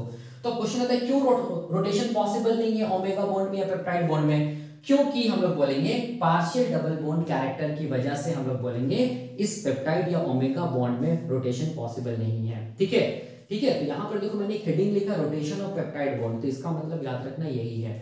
अब क्वेश्चन देखो क्या आता है, अब यहाँ पर क्वेश्चन ये आता है कि हम लोग बोलेंगे कितना percent partial double bond character होता है किसमें, पेप्टाइड बॉन्ड में। ठीक है, तो याद रखना है पेप्टाइड बॉन्ड या ओमेगा बॉन्ड में हम लोग बोलेंगे क्या होता है, हम लोग बोलेंगे पार्शियल, देख सकते हैं पार्शियल डबल बॉन्ड कैरेक्टर होता है, पार्शियल डबल बॉन्ड कैरेक्टर होता है, याद रखना है। ठीक है, मैंने बताया अभी। तो कितना परसेंट होगा, तो याद रखना 40 से लेके 45% क्या होता है पेप्टाइड या ओमेगा लिंकेज में पार्शियल डबल बॉन्ड कैरेक्टर होता है। ठीक है, ये एग्जाम में आता है, ये इंपॉर्टेंट है। अब देखो, अब मैं क्या बता रहा हूं, क्योंकि ये पेप्टाइड बॉन्ड में कोई भी रोटेशन पॉसिबल नहीं है, कोई भी फ्लेक्सिबिलिटी पॉसिबल नहीं है। ठीक है, इसीलिए ये बॉन्ड जो है ना, ये बॉन्ड क्या होता है, हम लोग बोलेंगे रिजिड होता है। ठीक है, तो यहां पर मैं क्या लिख रहा हूं, यहां पर मैं लिख रहा हूं, देखो ध्यान से, इंपॉर्टेंट है कि ये जो पेप्टाइड बॉन्ड होता है ना, ये पेप्टाइड बॉन्ड कैसा बॉन्ड होता है, हम लोग बोलेंगे ये हाईली रिजिड बॉन्ड होता है, और हम लोग बोलेंगे कैसा बॉन्ड होता है, प्लेनर बॉन्ड भी होता है। ठीक है, हाईली रिजिड एंड प्लेनर होता है। प्लेनर का मतलब हो गया कि बैकबोन यही बनाता है क्या चीज का, हम लोग बोलेंगे प्रोटीन का। ठीक है, तो अब देखो यहां पर मैंने यहां पर क्या बोला कि पेप्टाइड बॉन्ड में पार्शियल डबल कैरेक्टर आता है, कितना परसेंट पार्शियल डबल बॉन्ड का कैरेक्टर आता है पेप्टाइड बॉन्ड में, तो 40 से लेके 45%। ठीक है, ये वाला। अब क्वेश्चन यहां पर ये आता है कि क्योंकि ये रोटेट भी ना कर सकते, ये बॉन्ड रोटेट ही नहीं होता, इसका मतलब ये बॉन्ड फिक्स्ड है। फिक्स्ड है मतलब क्या चीज है, रिजिड है। तो याद रखना पेप्टाइड बॉन्ड क्या होता है, हम लोग बोलेंगे रिजिड होता है, हाईली रिजिड होता है। ठीक है, और प्लेनर क्यों बोल रहे हैं, क्योंकि ये एक प्लेन में, देखो यहाँ पर ये एक प्लेन है। ठीक है, ठीक है, यहाँ पर एमिनो एसिड है, यहाँ पर एमिनो एसिड है। ठीक है, फिर यहाँ पर एमिनो एसिड होता है, फिर से यहाँ पेप्टाइड बॉन्ड होता है, फिर से इधर एमिनो एसिड होता है, फिर से पेप्टाइड बॉन्ड होता है। ठीक है, तो इसको हम लोग बोलते हैं ये प्लेन है, इसीलिए इसको बोलते हैं प्लेनर। ये इसको हम लोग क्या बोलेंगे, बैकबोन बोलेंगे, ये वाला को क्या बोलेंगे, हम लोग बैकबोन बोलेंगे। ठीक है, पेप्टाइड बॉन्ड को। और देखो एमिनो एसिड्स के साइड में देखो ये सब जितना भी एल्काइल ग्रुप है ना, ठीक है, ये सब एल्काइल ग्रुप, इसको हम लोग बोलते हैं साइड चेन बोलते हैं। क्या बोलते हैं, साइड चेन। और ये वाला को क्या बोलते हैं, हम लोग बोलेंगे, क्या बोलेंगे, इसको हम लोग बैकबोन बोलेंगे। ठीक है, ये वाला को बैकबोन बोलेंगे, और इसके इधर इधर जो भी हम लोग बोलेंगे एल्काइल ग्रुप है उसको हम लोग क्या बोलेंगे, साइड चेन बोलेंगे। ठीक है, याद रखना है। तो मैंने क्या बोला कि पेप्टाइड बॉन्ड कैसा होता है, हम लोग बोलेंगे हाईली रिजिड होता है और प्लेनर होता है। ठीक है, और ये बैकबोन को बनाता है, प्लेनर का मतलब वही हो गया। ठीक है, तो एग्जाम में क्वेश्चन आएगा कि पेप्टाइड लिंकेज हम लोग बोलेंगे हाईली रिजिड है। ठीक है, क्यों ये हाईली रिजिड है, इसीलिए हाईली रिजिड है because of partial double bond character, और ये पार्शियल डबल बॉन्ड कैरेक्टर की वजह से कोई रोटेशन है ही नहीं, इसीलिए बॉन्ड क्या चीज है, हम लोग बोलेंगे फिक्स्ड है या हम लोग बोलेंगे रिजिड है। ठीक है, याद रखना है, ये इंपॉर्टेंट है। तो ये कैसे करके देखो, यहाँ पर जितना भी पेप्टाइड बॉन्ड होगा, याद रखना जितना भी पेप्टाइड बॉन्ड होगा, मैंने क्या बताया था लिखने का तरीका, CONH। ठीक है, देखो क्या है CONH, ये एक पेप्टाइड बॉन्ड है। ठीक है, याद रखना है। तो ये पेप्टाइड बॉन्ड क्या होगा, हम लोग बोलेंगे हाईली रिजिड होगा, याद रखिएगा, ये इंपॉर्टेंट है। ठीक है, याद रखना है। क्यों रिजिड होगा, मैंने बता दिया, क्योंकि पार्शियल डबल बॉन्ड कैरेक्टर की वजह से कोई रोटेशन पॉसिबल नहीं, इसीलिए जो पेप्टाइड लिंकेज होता है वो हाईली रिजिड होता है। ठीक है, और ये प्लेनर या बैकबोन क्यों बोलते हैं, क्योंकि यही क्या करता है, हम लोग बोलेंगे प्रोटीन के स्ट्रक्चर या अमीनो एसिड्स को जोड़ता है। ठीक है, और ये क्या चीज हम लोग बोलेंगे, ये इसका बैकबोन है, ये अमीनो एसिड ये जुड़ा किसके थ्रू, पेप्टाइड लिंकेज के थ्रू, तो इसको हम लोग बोलेंगे प्लेनर या बैकबोन। और अमीनो एसिड्स के साइड में जो भी चेन है उसको हम लोग क्या बोलेंगे, साइड चेन बोलेंगे। ठीक है, तो ये हम लोग बोलेंगे कॉन्सेप्ट है किसका, हम लोग बोलेंगे पेप्टाइड लिंकेज का, या हम लोग बोलेंगे ओमेगा लिंकेज का। तो देख सकते हैं यहाँ पर मैंने लिखा था एमिनो एसिड्स और पेप्टाइड बॉन्ड्स का फॉर्मेशन कैसे हुआ मैंने बता दिया। उसके बाद रोटेशन पेप्टाइड बॉन्ड का मैं बताया कि पेप्टाइड बॉन्ड में कोई रोटेशन पॉसिबल नहीं है ड्यू टू हम लोग बोलेंगे पार्शियल डबल बॉन्ड कैरेक्टर। ठीक है, और ये पार्शियल डबल बॉन्ड कैरेक्टर किसकी वजह से आया, तो मैंने यहाँ पर बताया इलेक्ट्रोनेगेटिविटी वाला कॉन्सेप्ट। ठीक है, तो ये हम लोग बोलेंगे क्या चीज है, ओमेगा बॉन्ड, या हम लोग बोलेंगे पेप्टाइड लिंकेज का कॉन्सेप्ट है। तो एक चीज हमेशा दिमाग में रखिएगा, पेप्टाइड लिंकेज या omega linkage is not considered in Ramachandran plot. ठीक है, याद रखना है। क्यों, क्योंकि मैंने बता दिया, यहाँ पर देखो मैंने लिखा है। अब देखो अब क्या चीज मैं बता रहा हूँ, यहाँ पर देखना। ठीक है, अब जो मैं बताने जा रहा हूँ मैं यहाँ पर बता रहा हूँ, देखो ध्यान से। ठीक है, यहाँ पर देखो, यहां पर हम लोग बोलेंगे ये जो ओमेगा बॉन्ड या पेप्टाइड बॉन्ड होता है ना, मैं यहां पर लिख रहा हूं, देखो ध्यान से, ये ओमेगा या पेप्टाइड बॉन्ड होता है ना, ठीक है, ये ओमेगा और पेप्टाइड बॉन्ड हम लोग बोलेंगे ये तो रिजिड होता है, ठीक है, रिजिड होता है क्योंकि इसमें रोटेशन पॉसिबल नहीं होता है। और ये क्या चीज होता है, हम लोग बोलेंगे पार्शियल डबल बॉन्ड कैरेक्टर होता है, पार्शियल डबल बॉन्ड कैरेक्टर होता है, किसका हम लोग बोलेंगे, किसका, ये ओमेगा बॉन्ड या पेप्टाइड लिंकेज का, ठीक है। तो अब देखो ये चूंकि हम लोग बोलेंगे रिजिड है, पार्शियल डबल बॉन्ड कैरेक्टर है, तो ये हम लोग बोलेंगे इसका रोटेशन पॉसिबल नहीं है, तो ये पर्टिकुलर हम लोग बोलेंगे एंगल में फिक्स रहता है, ठीक है। एक पेप्टाइड बॉन्ड 0 डिग्री के एंगल में फिक्स रहेगा, ठीक है। दूसरा हम लोग बोलेंगे फर्स्ट टाइप का पेप्टाइड बॉन्ड होता है जो हम लोग बोलेंगे 180 डिग्री के एंगल में क्या रहेगा, फिक्स्ड होगा, ठीक है। तो मैं क्या बोला, मैं ये बोला कि ये ओमेगा बॉन्ड या पेप्टाइड बॉन्ड हम लोग बोलेंगे उसमें रोटेशन पॉसिबल नहीं है, तो इसका मतलब ये फिक्स्ड है, मतलब रिजिड है। तो पेप्टाइड बॉन्ड हम लोग बोलेंगे दो टाइप से हो सकता है। पहला हम लोग बोलेंगे वैसा पेप्टाइड बॉन्ड या ओमेगा बॉन्ड जो 0 डिग्री के एंगल में क्या हो, फिक्स्ड हो, ठीक है, या हम लोग बोलेंगे रोटेशन पॉसिबल नहीं है, 0 डिग्री में ही रहेगा। दूसरा हम लोग बोलेंगे वैसा पेप्टाइड लिंकेज जो 180 डिग्री के एंगल में क्या हो, हम लोग बोलेंगे फिक्स्ड हो, या हम लोग बोलेंगे 180 डिग्री के एंगल में ही रहे, ठीक है।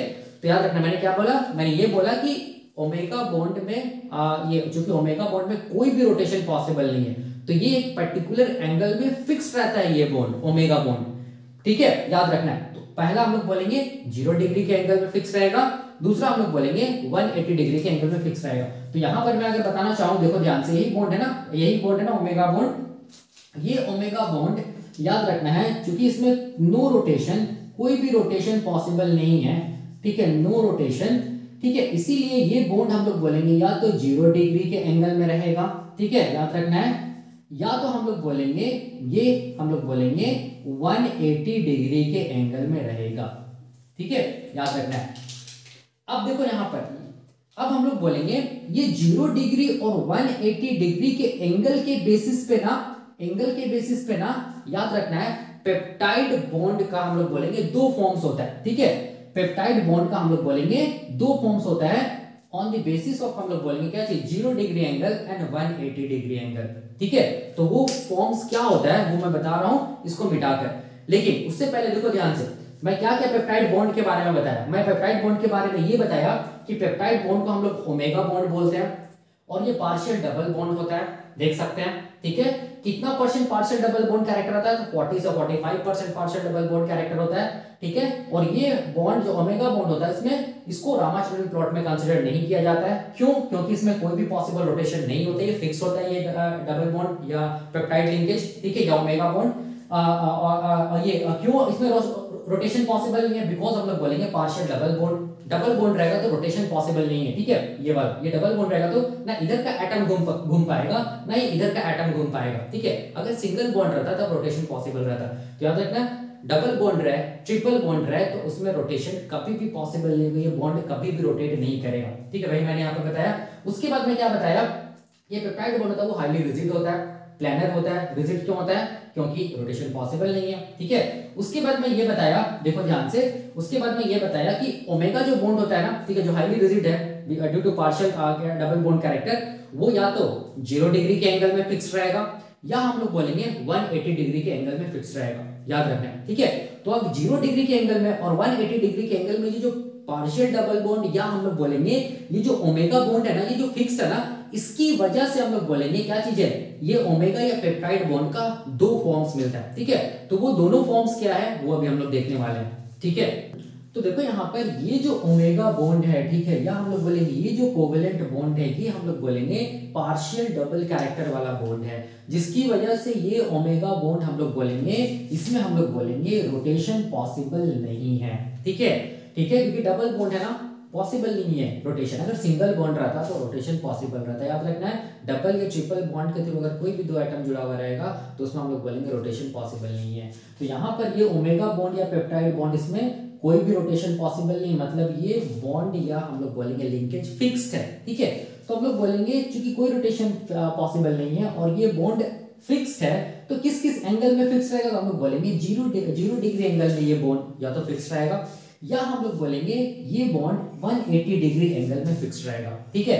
याद रखना 0 डिग्री एंगल में अगर ये बॉन्ड फिक्स होगा ना, ये हम लोग बोलेंगे ये रेयरली मिलता है, ठीक है, ये हम लोग बोलेंगे रेयरली मिलता है, ठीक है, बहुत कम मिलता है ये वाला, या इसको हम लोग बोल सकते हैं वेरी लेस, ठीक है, या इसको हम लोग क्या बोल सकते हैं वेरी लेस, मतलब बहुत कम क्या होगा हम लोग बोलेंगे जो पेप्टाइड लिंकेज बनेगा या ओमेगा बॉन्ड बनेगा वो 0 डिग्री एंगल पे क्या होगा फिक्स्ड होगा, याद रखना है, ठीक है।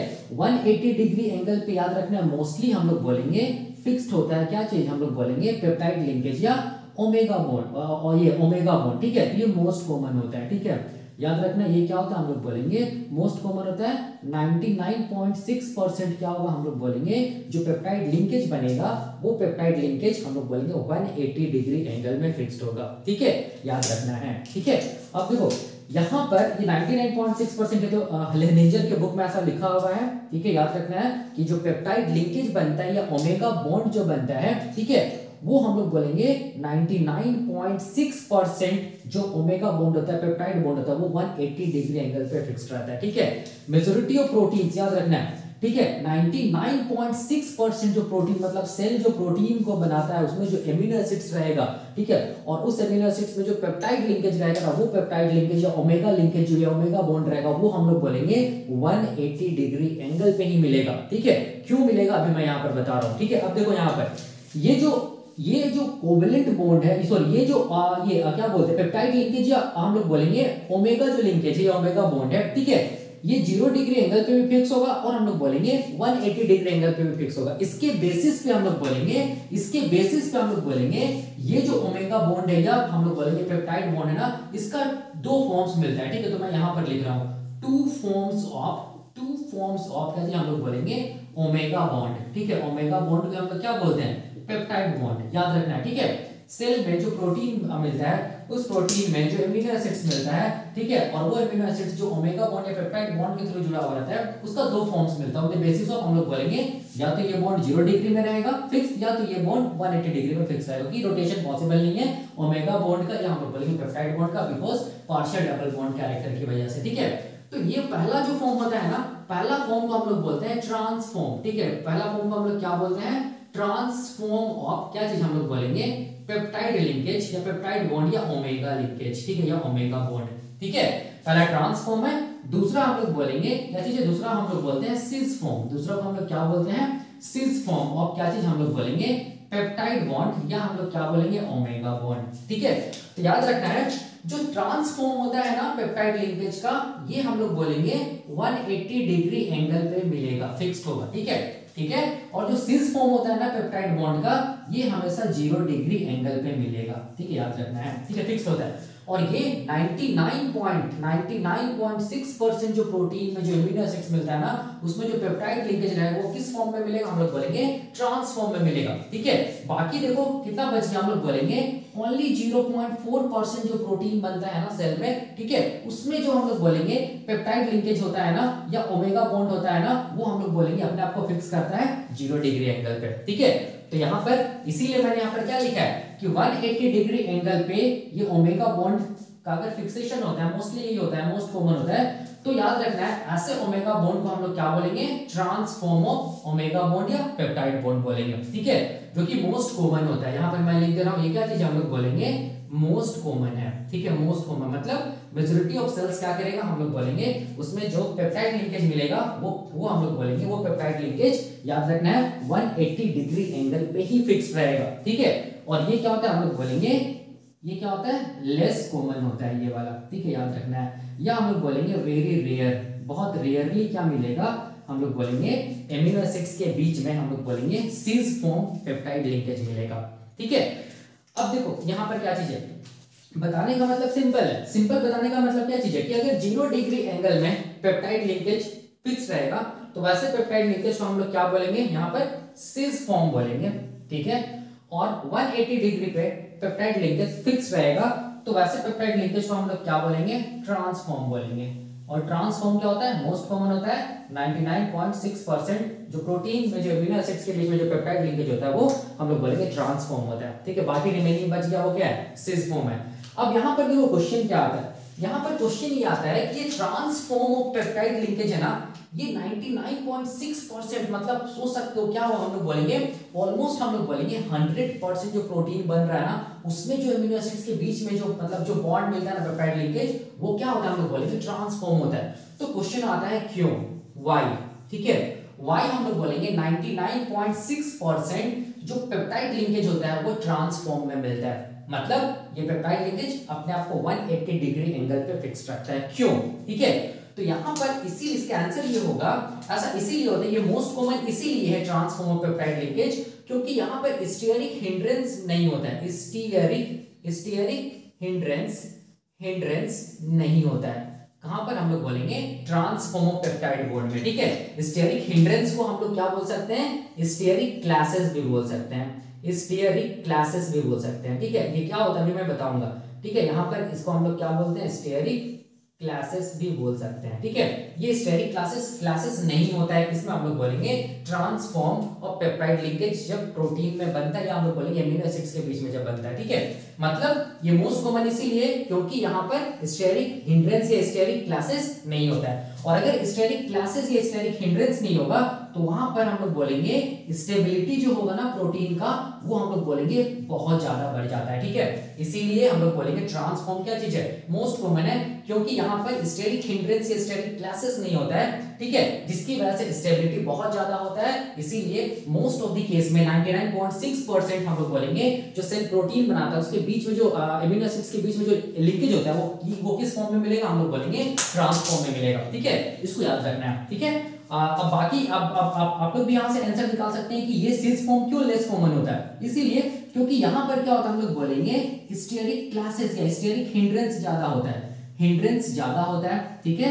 या इसको हम लोग क्या बोल सकते हैं, या इसको हम लोग बोल सकते हैं स्टीयरिक क्लासेस ज्यादा मिलता है, ठीक है। अगर स्टीयरिक क्लासेस या स्टीयरिक हिंड्रेंस ज्यादा मिलेगा तो याद रखना है इसका मतलब यहाँ पर क्या होगा, स्टेबिलिटी क्या होगा, हम लोग बोलेंगे स्टेबिलिटी क्या होगा, नहीं मिलेगा, ठीक है। इसीलिए सिस फॉर्म जो पेप्टाइड लिंकेज का होता है वो क्या होता है, हम लोग बोलेंगे बहुत रेयर होता है, बहुत लेस कॉमन होता है, ठीक है। तो अब क्वेश्चन आता है यहाँ पर ये स्टेरिक हिंड्रेंस क्या होता है, ठीक है। स्टेरिक हिंड्रेंस क्या होता है और मैं इसको ट्रांसफॉर्म पेप्टाइड बॉन्ड को मैं बताऊंगा डायग्राम के साथ, ठीक है। और सिस फॉर्म पेप्टाइड बॉन्ड को मैं बताऊंगा डायग्राम के साथ ताकि मैं समझा सकूं स्टेरिक हिंड्रेंस या स्टेरिक क्लासेस का मतलब क्या है, ठीक है। तो यही मैं अभी बताने जा रहा हूं, ठीक है। तो मैं क्या कर रहा हूं, मैं इसको मिटा रहा हूं और मैं क्या कर रहा हूं, ये डायग्राम को यहां पर बना रहा हूं ताकि मैं समझा पाऊं ट्रांसफॉर्म और हम लोग बोलेंगे सिस फॉर्म और क्या चीज, पेप्टाइड लिंकेज, ठीक है।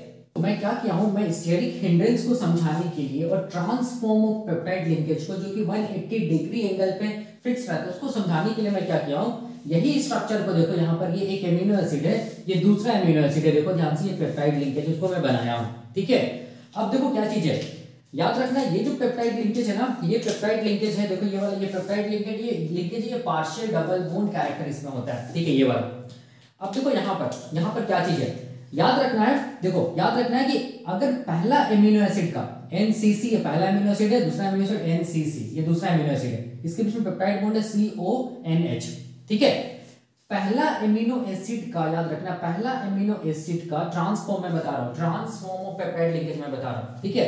ये क्या चीज हम लोग बोलेंगे, पेप्टाइड लिंकेज ना, पता कैसे चलेगी, ट्रांसफॉर्म है। तो पहला एमिनो एसिड का देखो ध्यान से, ये जो एल्काइल ग्रुप है ना, ठीक है, ये वाला, ये जो एल्काइल ग्रुप है, ये एल्काइल ग्रुप देखो किस पोजीशन पे हम लोग बोलेंगे, ये एल्काइल ग्रुप यहाँ पर नीचे की तरफ है, ठीक है, यहाँ पर एल्काइल ग्रुप नीचे की तरफ है। और दूसरा एमिनो एसिड का देखो यहाँ पर देखो ध्यान से, ये जो एल्काइल ग्रुप है ना वो किस तरफ हम लोग बोलेंगे, वो है हम लोग बोलेंगे ऊपर की तरफ, ठीक है। तो यहाँ पर याद रखना है कि ट्रांसफॉर्म उसको ही बोलेंगे जब हम लोग बोलेंगे कि ट्रांसफॉर्म ऑफ पेप्टाइड लिंकेज हम लोग तब बोलेंगे जब हम लोग बोलेंगे कि पहला एमिनो एसिड का एल्काइल ग्रुप और दूसरा एमिनो एसिड का एल्काइल ग्रुप एक दूसरे के डायगोनली अरेंज रहे, ठीक है, ठीक है।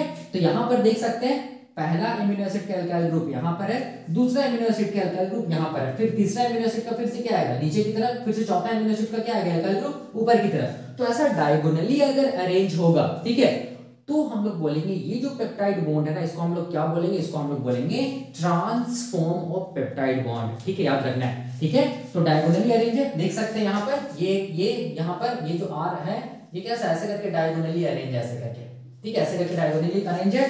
और इसके बीच में देखो कितना डिग्री का एंगल बन रहा है। अगर हम लोग ये वाला अगर हम लोग एक्सिस मान लें, देखो ध्यान से, अगर ये हम लोग एक्सिस मान लें तो यहाँ पर ये आर और ये आर के बीच में कितना डिग्री का एंगल बन रहा है, हम लोग बोलेंगे 180 डिग्री का क्या बन रहा है, एंगल बन रहा है। ठीक है, याद रखना है। इसीलिए इस पेप्टाइड बॉन्ड को हम लोग क्या बोलेंगे, ये जो पेप्टाइड बॉन्ड है जिसमें रोटेशन पॉसिबल नहीं है, या ओमेगा बॉन्ड है जिसमें रोटेशन पॉसिबल नहीं है, इसको हम लोग क्या बोलेंगे, ट्रांसफॉर्म ऑफ क्या चीज हम लोग बोलेंगे, ओमेगा बॉन्ड, या हम लोग बोलेंगे पेप्टाइड बॉन्ड बोलेंगे। ठीक है, ठीक है, समझ में आ गया। क्योंकि पहला एमिनो एसिड्स का जो एल्काइल ग्रुप और दूसरा एमिनो एसिड्स का जो एल्काइल ग्रुप वो एक दूसरे के डायगोनली अरेंज है। ठीक है, उसी तरह हम लोग बोलेंगे इसके आगे जो एमिनो एसिड्स होगा ना और उसके आगे जो एमिनो एसिड्स होगा ना उसमें भी ऐसे अरेंजमेंट होगा। एल्काइल ग्रुप का क्या कैसा अरेंजमेंट होगा, डायगोनली अरेंजमेंट होगा। और डायगोनली अरेंजमेंट की वजह से ये हम लोग बोलेंगे ये एल्काइल ग्रुप के बीच में हम लोग बोलेंगे कितना डिग्री का एंगल बन रहा है, हम लोग बोलेंगे 180 डिग्री का एंगल बन रहा है, जो मैंने यहाँ पर लिखा है। और ये 99.6% जो प्रोटीन्स होता है उसमें जो एमिनो एसिड्स होता है उसमें जो पेप्टाइड लिंकेज होता है वो क्या होता है, ट्रांसफॉर्म होता है। ठीक है, क्योंकि ये मोस्ट कॉमन होता है, क्योंकि यहाँ पर स्टेरिक हिंड्रेंस कम होता है। स्टेरिक हिंड्रेंस का मतलब क्या हो गया, देखो ध्यान से। ठीक है, अगर स्टेरिक हिंड्रेंस का मतलब हो गया कि अगर मान लो कि यहाँ पर कोई एक हम लोग बोलेंगे, मान लो ये कोई एक एलिमेंट है, मान लो ये कार्बन है। ठीक है, मान लो ये कार्बन है। ठीक है, अब ये कार्बन है यहाँ पर, और इस कार्बन के साथ देखो ध्यान से यहाँ पर हम लोग बोलेंगे मान लो 2 मिथाइल ग्रुप जुड़ा हुआ है, मान लो। ठीक है, सिमिलरली हम लोग बोलेंगे मान लो ये दूसरा कार्बन एटम है, यहाँ पर देखो ध्यान से, यहाँ पर केवल एक ही मिथाइल ग्रुप जुड़ा हुआ है। ठीक है, अब यहाँ पर देखो ये जो तीसरा कार्बन है यहाँ पर हम लोग बोलेंगे यहाँ पर कितना मिथाइल ग्रुप जुड़ा हुआ है, हम लोग बोलेंगे कितना मिथाइल ग्रुप जुड़ा हुआ है, 3 मिथाइल ग्रुप जुड़ा हुआ है। और यहाँ पर चौथा कार्बन है, यहाँ पर हम लोग बोलेंगे कितना मिथाइल ग्रुप जुड़ा हुआ है, हम लोग बोलेंगे 4 मिथाइल ग्रुप जुड़ा हुआ है। ठीक है, तो यहाँ पर कार्बन टेट्रावैलेंट होता है, तो यहाँ पर क्या होगा, 2 हाइड्रोजन होगा, यहाँ पर क्या होगा, हाइड्रोजन हाइड्रोजन हाइड्रोजन, यहाँ पर क्या होगा, हाइड्रोजन होगा। ठीक है, तो अब देखो यहाँ पर हम लोग बोलेंगे कि ये पहला ये हो गया, हम लोग बोलेंगे मॉलिक्यूल। ठीक है, ये दूसरा हम लोग बोलेंगे मॉलिक्यूल, कंपाउंड हो गया, तीसरा कंपाउंड हो गया, ये चौथा कंपाउंड हो गया। ठीक है, तो सबसे ज्यादा स्ट्रक्चर में डेंस कौन सा, मतलब यहाँ पर ये जो 4 कंपाउंड है उसमें से किस कंपाउंड की स्ट्रक्चर सबसे ज्यादा डेंस है, तो हम लोग बोलेंगे ये जो कंपाउंड है ना इसका स्ट्रक्चर सबसे ज्यादा डेंस है। ठीक है, उसके बाद हम लोग बोलेंगे इसका स्ट्रक्चर डेंस है, उसके बाद हम लोग बोलेंगे इसका स्ट्रक्चर डेंस है, और सबसे कम डेंस किसका स्ट्रक्चर हम लोग बोलेंगे ये वाला है। ठीक है, तो याद रखना है जितना ज्यादा स्ट्रक्चर क्या होगा, डेंस होगा, ठीक है, उसमें उतना ज्यादा स्टेरिक क्लासेस होगा। स्टेरिक क्लासेस मतलब स्टेरिक हिंड्रेंस। फॉर एग्जांपल देखो ये वाला में सबसे ज्यादा क्या हम लोग बोलेंगे स्टेरिक हिंड्रेंस होगा। क्यों, क्योंकि यहाँ पर भी देखो, यहाँ पर भी CH3 ग्रुप को अगर हम तोड़ के ऐसे ऐसे करके लिखेंगे तो ऐसे होगा। ठीक है, यहाँ पर भी देखो CH3 ग्रुप को अगर हम तोड़ करके लिखेंगे तो ऐसे होगा। यहाँ पर भी देखो CH3 ग्रुप को अगर हम तोड़ करके लिखेंगे तो ऐसा होगा। यहाँ पर भी देखो CH3 ग्रुप को अगर हम तोड़ करके लिखेंगे तो यहाँ पर क्या होगा, यहाँ पर ऐसा होगा।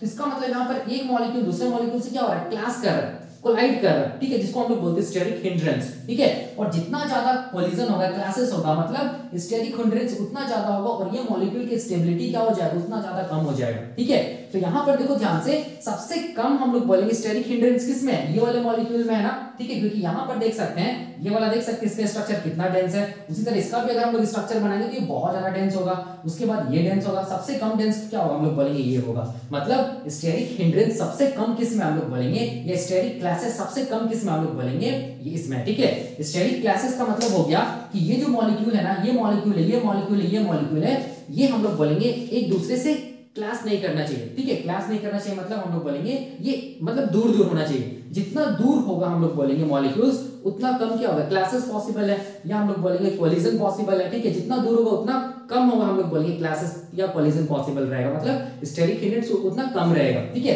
जितना सामने सामने मॉलिक्यूल रहेगा स्टेरिक हिंड्रेंस उतना ज्यादा होगा।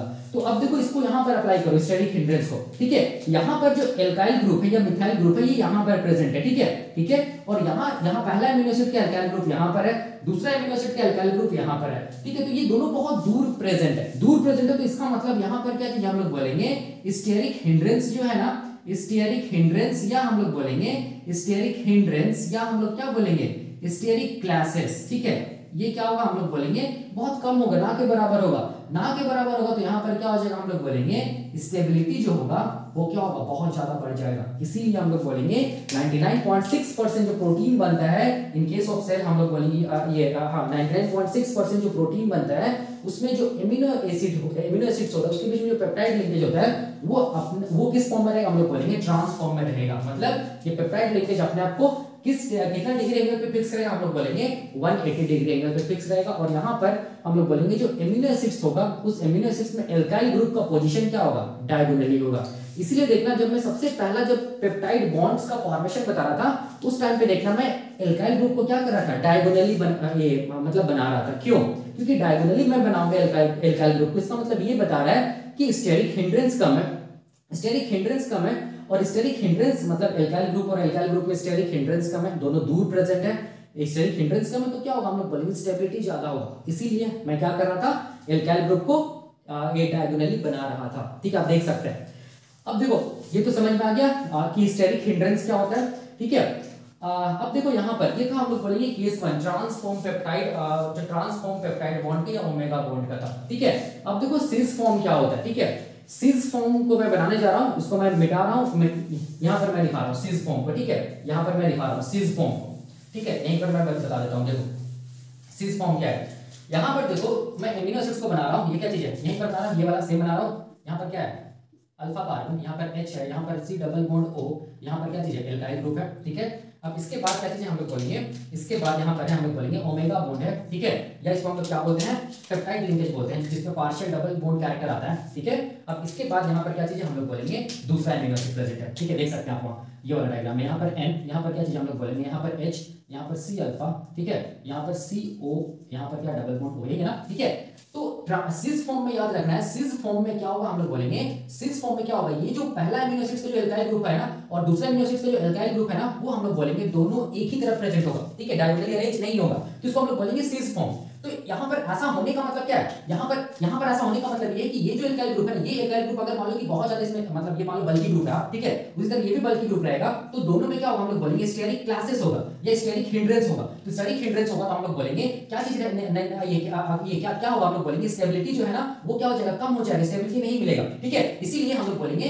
इस टाइप का जो मतलब ये जो पेप्टाइड बॉन्ड है या हम लोग बोलेंगे ओमेगा बॉन्ड है, इसको हम लोग क्या बोलते हैं, हम लोग बोलेंगे सिस, क्या चीज, सिस फॉर्म ऑफ क्या चीज हम लोग बोलेंगे, पेप्टाइड बॉन्ड या हम लोग बोलेंगे ओमेगा बॉन्ड बोलते हैं। ठीक है, और यहां पर देख सकते हैं आप, यहां पर एंगल कितना है, 0 डिग्री है ना। देखो यहां पर ये जो R है ना, इसको मैं ऐसे करके यहां पर एक एक्सिस बना रहा हूं। ठीक है, R से एक एक्सिस बना दिया ऐसे करके। ठीक है, और ये पेप्टाइड बॉन्ड को देखो, ये एक दूसरे के पैरेलल ऐसे करके। ठीक है, ये वाला R, ये वाला है। ठीक है, एक्सिस, और ये वाला जस्ट इसके ऊपर है, देखो इसको मैं ब्लैक कलर से दिखा रहा हूं ऐसे करके। ठीक है, ये वाला इसके ऊपर है ना, तो यहां पर तो कोई एंगल बनेगा, 0 डिग्री का एंगल है ना। ठीक है, जैसे जैसे हम लोग बोलेंगे, जैसे देखो ध्यान से, यहां पर ये वाला जैसे थोड़ा सा ऊपर आएगा तो यहां पर 30 डिग्री, फिर ये ऊपर आएगा 40 डिग्री। ठीक है, ऐसे करके होता है ना। ठीक है, तो यहां पर क्या चीज हम लोग बोलेंगे, ये R में जो एक्सिस है और ये पेप्टाइड बॉन्ड में जो एक्सिस है वो हम लोग बोलेंगे दूसरे के ऊपर है। ठीक है, अगर एक दूसरे के ऊपर रहेगा तो एंगल कितना होगा, हम लोग बोलेंगे 0 डिग्री का एंगल होगा। ठीक है, ध्यान रखना है। तो इसका मतलब हो गया कि सिस फॉर्म ऑफ पेप्टाइड बॉन्ड जो होता है वो 0 डिग्री एंगल पे फिक्स होता है, जो कि लेस कॉमन होता है। क्यों? क्योंकि यहां पर स्टेरिक हिंड्रेंस बहुत ज्यादा होता है, मतलब एल्काइल ग्रुप बहुत एक दूसरे के क्लोज आ जाते हैं, जिसकी वजह से यहां पर क्या होगा, कोलिजन होता है दो अलग अलग मॉलिक्यूल्स का, मतलब स्टेरिक हिंड्रेंस बहुत ज्यादा बढ़ जाता है और ऐसा मॉलिक्यूल क्या होगा, लेस स्टेबल होगा। ठीक है, और यहां पर जो पेप्टाइड बॉन्ड होगा वो लेस स्टेबल होगा, इसीलिए हम लोग बोलेंगे बहुत रेयरली मिलता है, क्या चीज हम लोग बोलेंगे, सिस फॉर्म ऑफ पेप्टाइड लिंकेज, याद रखना है। ठीक है, तो यही मैंने यहां पे लिखा और यही मैंने यहां पर बताया। ठीक है, अब देखो मैं यहाँ पर और एक चीज बताना चाहता हूँ, जब मैं एमिनो एसिड्स का स्ट्रक्चर बताऊंगा ना उस टाइम पे देखना, मैं बताऊंगा कि ये जो साइड चेन होता है ना, ये एल्काइल ग्रुप जो है ना, ये पहला एमिनो एसिड है, ये दूसरा एमिनो एसिड है, ये सब क्या है, साइड चेन है। ये सब क्या है, ये साइड चेन है। ठीक है, साइड चेन। ठीक है, और ये वाला क्या हम लोग बोलेंगे बैकबोन है। ठीक है, तो साइड चेन होता है ना, तो ये साइड चेन में जो एल्काइल ग्रुप होता है ना, कोई एमिनो एसिड में मान लो कि CH3 हो सकता है। ठीक है, CH3 हो सकता है, ऐसे करके एल्काइल ग्रुप रहेगा। ठीक है, उसी तरह यहाँ पर जो मिथाइल ग्रुप है ना, यहाँ पर हो सकता है CH3, यहाँ पर एक से ज्यादा एल्काइल ग्रुप मिल सकता है। ठीक है, क्योंकि एमिनो एसिड्स क्या चीज अलग अलग है एक दूसरे से, तो यहाँ पर देखो ध्यान से, ये जो अल्फा कार्बन है ना, ठीक है, इसके बाद वाला जो एल्काइल ग्रुप का जो कार्बन होगा उसको हम क्या बोलेंगे, बीटा कार्बन, उसके बाद क्या चीज, गामा कार्बन, उसके बाद क्या चीज, डेल्टा कार्बन, जो भी होगा। सिमिलरली यहाँ पर अल्फा कार्बन ना, तो ये वाला कार्बन एल्काइल ग्रुप का कार्बन को हम क्या बोलेंगे, अल्फा के बाद बीटा, बीटा के बाद गामा, गामा के बाद डेल्टा कार्बन। ठीक है, ये बोलेंगे। ठीक, याद रखना है। तो यहाँ पर देख सकते हैं, यहाँ पर ये वाला ग्रुप एल्काइल ग्रुप और यहाँ पर ये वाला ग्रुप एक दूसरे से बहुत दूर है, इसका मतलब स्टेरिक क्लासेस पॉसिबल नहीं है, इसलिए यहाँ पर स्टेबिलिटी ज्यादा है। ठीक है, और यहाँ पर देख सकते हैं ये एल्काइल ग्रुप को अगर मैं यहाँ पर बना दूंगा ये ऐसे करके, देखो ध्यान से, यहाँ पर अगर मान लो यहाँ पर मैं CH3 लिख दूंगा, यहाँ पर भी CH3 अगर लिख दूंगा, यहाँ पर क्या CH3 लिख दूंगा, और अगर इस स्ट्रक्चर को मैं एक्सपैंड करूंगा ना तो दोनों एक दूसरे के बहुत सामने आ जाएगा और दोनों क्या हो जाएगा, हम लोग बोलेंगे दूसरे से क्लैश कर जाएगा, ठीक है, मतलब स्टेरिक हिंड्रेंस ज्यादा होगा, जिसकी वजह से यहाँ पर स्टेबिलिटी कम हो जाएगा, ठीक है। तो यही कॉन्सेप्ट हम लोग बोलेंगे trans and cis form of क्या चीज हम लोग बोलेंगे, ओमेगा बॉन्ड या पेप्टाइड बॉन्ड का, ठीक है। और हमेशा याद रखिएगा ये ओमेगा एंड पेप्टाइड बॉन्ड जो होता है ना वो उसको हम लोग बोलेंगे रामाचंद्रन प्लॉट में कंसीडर नहीं किया जाता है। क्यों? क्योंकि ये ओमेगा और पेप्टाइड बॉन्ड होता है ना ये पार्शियल डबल बॉन्ड कैरेक्टर वाला बॉन्ड है, ठीक है। और पार्शियल डबल बॉन्ड कैरेक्टर वाला बॉन्ड होने की वजह से इसमें रोटेशन पॉसिबल नहीं है। ये जो बॉन्ड होता है ये हम लोग बोलेंगे अपने आप को फिक्स रखता है, या तो 0 डिग्री एंगल पे फिक्स रहेगा या 180 डिग्री एंगल पे फिक्स रहेगा। 0 डिग्री एंगल पे फिक्स रहेगा तो हम लोग बोलेंगे सिस फॉर्म ऑफ पेप्टाइड लिंकेज, जो कि बहुत रेयरली मिलता है, और हम लोग बोलेंगे मोस्टली जो होता है वो trans form of peptide linkage मिलता है, मतलब ये पेप्टाइड लिंकेज अपने को 180 डिग्री एंगल पे फिक्स रहेगा करके रखेगा, ठीक है। 99.6% केस में ऐसा देखा जाता है, ठीक है। तो यही हम लोग बोलेंगे कॉन्सेप्ट है, सबसे पहला कॉन्सेप्ट रामाचंद्रन प्लॉट को समझने के लिए एमिनो एसिड्स का एंड हम लोग बोलेंगे पेप्टाइड लिंकेज का फॉर्मेशन हम लोग देखें, रोटेशन ऑफ पेप्टाइड लिंकेज का हम लोग स्टडी कर लिए हैं, ठीक है। तो यही कॉन्सेप्ट है हम लोग बोलेंगे यहां तक रोटेशन तक, ठीक है। अब इसके बाद हम लोग क्या देखेंगे, इसके बाद हम लोग देखेंगे कि ओमेगा या पेप्टाइड बॉन्ड के अलावा ना यहाँ पर देखो ध्यान से, ये जो एमिनो एसिड्स है ना इसमें और भी कुछ बॉन्ड मिलेगा, जिसको हम लोग क्या बोलेंगे, जिसको हम लोग बोलेंगे डाइहेड्रल बॉन्ड बोलेंगे या टॉर्शन बॉन्ड बोलेंगे, ठीक है। तो वो क्या होता है वही हम लोग देखेंगे अगले लेक्चर में, क्योंकि वो जो बॉन्ड होगा ना, ठीक है, वही बॉन्ड हम लोग बोलेंगे रामाचंद्रन प्लॉट के लिए रिस्पॉन्सिबल होगा, ठीक है, जिसको हम लोग क्या बोलेंगे, जिसको हम लोग फाई साई बॉन्ड बोलेंगे या फाई साई एंगल बोलेंगे, और उसमें रोटेशन पॉसिबल है क्योंकि वो सिंगल बॉन्ड होता है, ठीक है। तो अभी हम लोग यहीं पर रखते हैं, अगले लेक्चर में हम लोग क्या करेंगे, टॉर्शन डाइहेड्रल बॉन्ड या हम लोग बोलेंगे एंगल के बारे में स्टडी करेंगे, ठीक है। Thank you.